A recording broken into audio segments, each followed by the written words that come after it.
Hello students, तो आज हम अपना नया पार्ट पढ़ेंगे संधि। तो संधि का मतलब ही क्या होता है? मेल यानी मिलन। तो भाषा में दो शब्दों के बीच संधि में पहले शब्द के अंतिम और दूसरे शब्द के प्रथम अक्षर का मेल हो जाता है। इसी मेल को हम संधि कहते हैं। तो दो ध्वनियों के मेल से जो परिवर्तन होता है उसे संधि कहते हैं। प्रतीक और एक बनेगा प्रतीक, वाचन और आगे। तो देखो, पहले शब्द का आखिरी और दूसरे शब्द का शुरुआत, तो इनमें क्या होती है? इन्हीं शब्दों में संधि। तो क्या बना? वाचनालय। संधि के भेद तीन भेद होते हैं: स्वर संधि, व्यंजन संधि और विसर्ग संधि। सबसे पहले हम पढ़ेंगे स्वर संधि। तो जब पहले शब्द के अंत में और दूसरे शब्द के आरंभ में स्वर हो, यानी दोनों की साइड स्वर हो, तो उनके बीच होने वाले मेल को हम स्वर संधि कहते हैं। जैसे सत्य प्लस अर्थी, सत्यार्थी। यदि प्लस अपि, यद्यपि। सूर्य प्लस अस्त, सूर्यास्त। और महा प्लस उत्सव, महोत्सव। फिर स्वर संधि के 5 भेद होते हैं: दीर्घ, गुण, वृद्धि, यर्ण और अयाति। सबसे पहले दीर्घ संधि। जब एक ही स्वर के दोनों रूप ह्रस्व और दीर्घ का मेल होता है तो दोनों मिलकर दीर्घ बन जाते हैं। जैसे छोटा और बड़ा मिला तो क्या बन जाएगा? बड़ा। जैसे भाव और अर्थ क्या बना?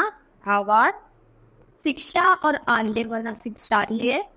कपि प्लस ईश, कपीश। गज, आनंद, गजानन। रवि प्लस इंद्र, रवि। गुण संधि। तो ए आ के बाद ई आए तो दोनों के स्थान पर ए, और ए आ के बाद उ आए तो दोनों के स्थान पर ओ हो जाता है और नी के स्थान पर अब हो जाता है। तो देखो, स्व प्लस इंद्र, सुरेंद्र। स्व प्लस इच्छा, स्वेच। यथा प्लस ईष्ट, यथेश।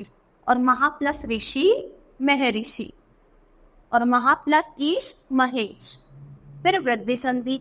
तो जब ए आ के बाद ए आए तो दोनों के स्थान पर ए आ जाता है और ओ दोनों के स्थान पर अ आ जाता है। तो एक एक, अकेक, सदा और ए, सदैव। महा प्लस ऐश्वर्य, महेश्वर्य। फिर इधर भी देख लेते हैं, तथा और एक, तथैव। फिर यर्ण संधि। तो अगर ई उ वे के बाद कोई असमान स्वर आए, यानी इनसे अलग स्वर आए, तो ई का य हो जाता है, ओ का वा हो जाता है और री का रे हो जाता है। अति प्लस अंत, अत्यंत। नदी प्लस आगम, नद्यागम। प्रति प्लस एक, प्रत्येक। मात्र प्लस इच्छा, मातृच्छा। फिर आती है हमारी अयाति संधि। तो यदि ए ओ अंक के बाद कोई असमान स्वर आए तो ये क्रमशः अय, आए, अब और आव हो जाते। ने प्लस अन, नयन। ओ प्लस अन, पवन। गे प्लस इका, गायिका। गे प्लस अप, गायक। ओ प्लस अप, पावक। और ने प्लस इका, नायिका। फिर अगली आती है हमारी व्यंजन संधि। तो जब व्यंजन का स्वर या व्यंजन से मेल होता है तो उसे व्यंजन संधि कहते हैं। जैसे जगत प्लस ईश, जगदीश। सत प्लस जड़, सज्जन। व्यंजन संधि के देखो, तो जब अघोष व्यंजन के बाद स्वर या सघोष व्यंजन आता है तो अघोष व्यंजन सघोष व्यंजन में बदल जाता है। जैसे दिक प्लस अम्बर तो दिगंबर। जगत प्लस अम्बा, जगदम्बा। देखो, इसमें क्या हो रहा है? जो ये वाला शब्द है ना, इसको तीसरा स्थान हो जाता है। जैसे का, ख, गा। तो ये तीसरा वर्ग, ये पहला होता है, ये दूसरा, ये तीसरा। तो ये किस में चेंज हो जाएगा? तीसरे पे चेंज हो जाएगा। फिर सिर्फ का क्या बन गया? गा। और फिर ऐसी, तो जगत, तो ता, था, दा। तो ये भी किसमें बदला? तीसरे वर्ण में। तो ये हमारे तीसरे वर्ण में बदल जाते हैं, यानी अघोष का सघोष हो जाता है। उत प्लस फाटर, उद्घाटन। अब आते हैं अघोष और सघोष व्यंजन। तो देखो, प्रत्येक वर्ग का पहला, दूसरा और श, स, श अघोष व्यंजन होते हैं। प्रत्येक वर्ग का तीसरा, चौथा, पांचवा और य, र, ल, व, ह सघोष व्यंजन होते हैं। तो ये अघोष होते हैं और ये सघोष। कई बार अघोष व्यंजन बाद वाले सघोष व्यंजन में बदल जाता है, जैसे उत प्लस लास, उल्लास, उत प्लस वर उल। तो देखो ये क्या हो रहा है, यही वाला रिपीट हो रहा है। तो उत प्लस ज्वर उज्ज्वल, सत प्लस जर सज्जन, शरद प्लस चंद्र शरस चंद्र। फिर यदि क च ट त प के आगे ना मा हो तो ये अपने वर्ण में पंचम वर्ण में बदल जाता है, यानी पांचवें वर्ण। तो का का पांचवा वर्ण कौन सा होता है, ड। तो ये क्या बन गया, वर्णनीय। सच प्लस मार्ग सन्मार्ग, सत प्लस कार सत्कार।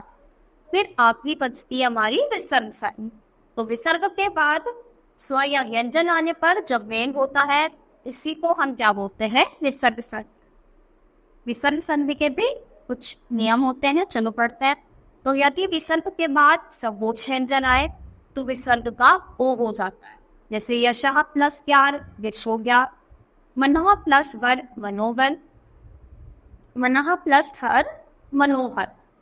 फिर यदि पुनः और अंतः के बाद सघोष व्यंजन आए तो विसर्ग का रा हो जाता है, जैसे पुनः प्लस जर पुनर्जन्म, अंतः प्लस कर अंतर्गत। यदि ए ई उ के बाद च छ या श हो आए तो विसर्ग में श हो जाता है। तो पुनः प्लस श तो पुनश्च क्या ऐड हो जाएगा, आधा श। ने प्लस छर निश्चल, ने प्लस चर निश्चम। इसको हटकर विसर्ग को हटाकर श आ जाएगा। तो 2 प्लस शासन दुशासन। और यदि ए ई के बाद त थ या सा आए तो विसर्ग का से हो जाता है। तो नमः प्लस कार नमस्कार, पुरः प्लस कार पुरस्कार, निहि प्लस तेज निस्तेज। फिर पांचवा, यदि ई उ के बाद थ क ख ट ठ प फ आए तो विसर्ग में श हो जाएगा। तो ने प्लस कलम निष्कलम, 2 प्लस कर्म दुष्कर्म। यदि ई के बाद र आए तो ई का बड़ी ई हो जाता है। तो ने प्लस रीब तो विसर्ग भी हटेगा और छोटी ई बड़ी ई में बदल जाएगा। तो निरीब। ने प्लस रस नीरस। और यदि ई के बाद स्वर या सघोष ध्वनि हो तो विसर्ग का रा हो जाता है। तो ने प्लस आशा निराशा और 2 प्लस उपयोग द्रुति। बच्चा आपको अच्छे से समझ आया होगा। ये पाठ यहीं पर खत्म होता है। आज के लिए इतना ही। Thank you.